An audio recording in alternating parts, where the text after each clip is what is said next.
नमस्कार। चलिए एक सवाल से शुरू करते हैं। जब हम कोई किताब जमीन से ऊपर उठाते हैं तो उसमें ग्रेविटेशनल पोटेंशियल एनर्जी स्टोर हो जाती है ना? तो क्या कुछ ऐसा ही तब भी होता है जब हम एक इलेक्ट्रिक चार्ज को एक इलेक्ट्रिक फील्ड के अंदर रखते हैं? उसमें ऊर्जा कहाँ से और कैसे आती है? आज हम इसी ऊर्जा के भंडारण के पीछे के विज्ञान को समझने वाले हैं। चलिए शुरू करते हैं। तो आज हम क्या क्या देखने वाले हैं। सबसे पहले हम समझेंगे कि बाहरी क्षेत्र का मतलब क्या है। फिर हम एक अकेले चार्ज की ऊर्जा से शुरू करके दो चार्ज के सिस्टम की ऊर्जा तक जाएंगे। इन आइडियाज को और पक्का करने के लिए एक न्यूमेरिकल भी सॉल्व करेंगे। फिर एक बहुत ही खास केस देखेंगे, इलेक्ट्रिक डाइपोल। और आखिर में सभी जरूरी फॉर्मूला को एक साथ रिवाइज करेंगे। जैसा कि हम जानते हैं, जमीन से किताब उठाने में हमें जो काम करना पड़ता है, वही काम उस किताब में पोटेंशियल एनर्जी के तौर पर जमा हो जाता है। तो सवाल ये है कि इलेक्ट्रिक चार्जेस की दुनिया में इसका बराबर का कॉन्सेप्ट क्या है। जब एक इलेक्ट्रिक चार्ज को किसी इलेक्ट्रिक फील्ड में लाया जाता है तो वहां एनर्जी का ये खेल कैसे काम करता है। तो इस सवाल का जवाब ढूंढने के लिए हमें बिल्कुल बेसिक से शुरू करना होगा। चलिए सबसे आसान सिचुएशन को देखते हैं। कल्पना कीजिए कि एक बाहरी इलेक्ट्रिक फील्ड पहले से मौजूद है और हम उसमें सिर्फ एक अकेला चार्ज लेकर आ रहे हैं। तो ये पोटेंशियल एनर्जी आखिर है क्या?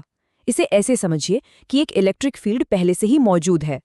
अब हमें एक चार्ज क्यू को बहुत दूर, जिसे हम फिजिक्स में अनंत या इन्फिनिटी कहते हैं, से उस फील्ड के अंदर एक खास पॉइंट आर तक लाने में जितना भी काम करना पड़ेगा, बस वही काम उसकी पोटेंशियल एनर्जी बन जाएगा। हम अनंत को अपना जीरो एनर्जी रेफरेंस पॉइंट मानते हैं। और इसे कैलकुलेट करने का फॉर्मूला बहुत ही आसान है।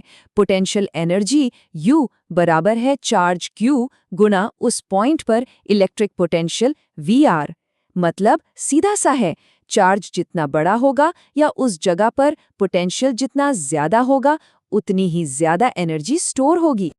वैसे जब हम एटम्स और न्यूक्लियस जैसी बहुत छोटी चीज़ों की बात करते हैं तो एनर्जी की यूनिट जूल थोड़ी बड़ी पड़ जाती है। इसलिए हम एक छोटी और ज़्यादा सुविधाजनक यूनिट का इस्तेमाल करते हैं, इलेक्ट्रॉन वोल्ट, जिसे हम EV कहते हैं। ये बहुत ही छोटी एनर्जी को नापने के लिए परफेक्ट है। ठीक है, तो एक अकेले चार्ज की कहानी तो हमें समझ आ गई, लेकिन असल दुनिया में चीज़ें इतनी सीधी नहीं होती। तो चलिए अब कहानी को थोड़ा और मजेदार बनाते हैं और देखते हैं कि जब उसी बाहरी फील्ड में एक दूसरा चार्ज भी आ जाता है, तब क्या होता है। इसे समझने के लिए पूरे काम को 3 हिस्सों में तोड़ते हैं। पहला काम, चार्ज Q1 को उसकी जगह R1 पर लाना। दूसरा काम, चार्ज Q2 को बाहरी फील्ड के असर के खिलाफ उसकी जगह R2 पर लाना। लेकिन एक मिनट, अब एक तीसरा काम भी करना पड़ेगा। चार्ज Q2 को सिर्फ बाहरी फील्ड से ही नहीं, बल्कि अपने पड़ोसी यानी पहले से मौजूद चार्ज Q1 के खुद के फील्ड से भी निपटना होगा। तो अब सिस्टम की जो टोटल पोटेंशियल एनर्जी होगी, वो इन तीनों कामों का जोड़ होगी। फॉर्मूले में पहला टर्म है Q1 की एनर्जी, दूसरा टर्म है Q2 की एनर्जी, और ये जो तीसरा टर्म है, ये सबसे दिलचस्प है। ये इन दोनों के बीच की आपसी इंटरैक्शन एनर्जी है। यही टर्म हमें बताता है कि ये दोनों एक दूसरे को अट्रैक्ट कर रहे हैं या रिपेल। चलिए, थ्योरी तो बहुत हो गई, अब इन फॉर्मूलों को एक्शन में देखते हैं। एक प्रैक्टिकल न्यूमेरिकल सॉल्व करते हैं जिससे ये कॉन्सेप्ट्स एकदम साफ हो जाएंगे। तो सिचुएशन ये है, हमारे पास दो चार्ज हैं, Q1 जो कि +7 माइक्रोकूलम्स का है और Q2 जो -2 माइक्रोकूलम्स का है। दोनों को एक्स एक्सिस पर रखा गया है, ओरिजिन से 9 सेंटीमीटर की दूरी पर, एक लेफ्ट में और एक राइट में। इस प्रॉब्लम को दो हिस्सों में देखते हैं। पहले ये मान लेते हैं कि कोई बाहरी इलेक्ट्रिक फील्ड नहीं है। ऐसे में एनर्जी सिर्फ इन दोनों चार्जेस के आपसी इंटरैक्शन की वजह से होगी। कैलकुलेट करने पर ये आती है -0.7 जूल। इसका मतलब ये भी है कि इन्हें एक दूसरे से दूर ले जाने के लिए हमें 0.7 जूल का काम करना होगा। अब चलिए सीन में एक बाहरी फील्ड को लाते हैं और देखते हैं कि टोटल एनर्जी कैसे बदलती है। तो अब बाहरी फील्ड के साथ टोटल एनर्जी कैलकुलेट करते हैं। इस टेबल को देखिए। पहला कंपोनेंट है चार्ज Q1 की एनर्जी जो है +70 जूल, दूसरा है चार्ज Q2 की एनर्जी जो है -20 जूल, और तीसरा उनकी आपसी एनर्जी जो हमने पहले ही निकाली थी -0.7 जूल। जब हम इन तीनों को जोड़ते हैं तो सिस्टम की कुल पोटेंशियल एनर्जी निकल कर आती है 49.3 जूल। अब दो चार्ज सिस्टम के एक बहुत ही खास और बेहद जरूरी केस की बात करते हैं, इलेक्ट्रिक डाइपोल। ये सिर्फ एक थ्योरेटिकल कॉन्सेप्ट नहीं है।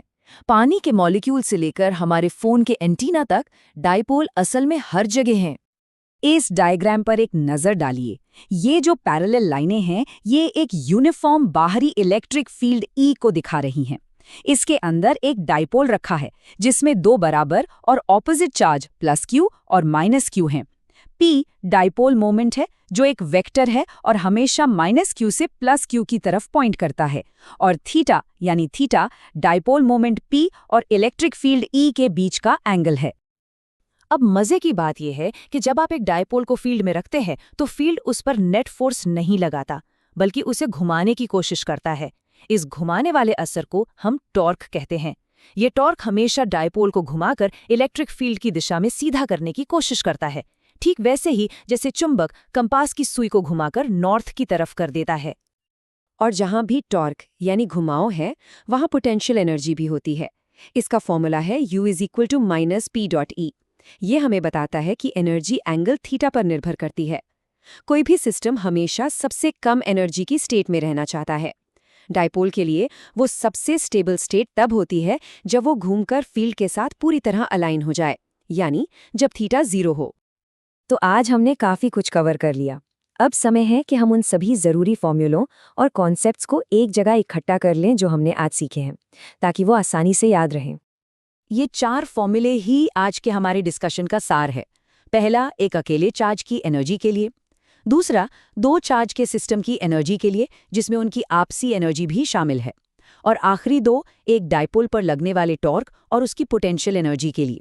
ये आपके इलेक्ट्रोस्टैटिक्स के टूल किट के बहुत ही ज़रूरी औजार हैं। जाने से पहले एक सवाल के साथ छोड़ते हैं। ये जो सिद्धांत हमने पढ़े हैं, ये सिर्फ किताबों के लिए नहीं है, ये हमारी रोजमर्रा की जिंदगी में काम कर रहे हैं। अगली बार जब आप माइक्रोवेव में कुछ गर्म करें तो सोचिएगा कि कैसे एक बाहरी इलेक्ट्रिक फील्ड पानी के मॉलिक्यूल्स, जो असल में छोटे छोटे डाइपोल्स हैं, पर टॉर्क लगाकर उन्हें घुमा रहा है, जिससे आपका खाना गर्म हो रहा है। फिजिक्स वाकई में हर जगह है।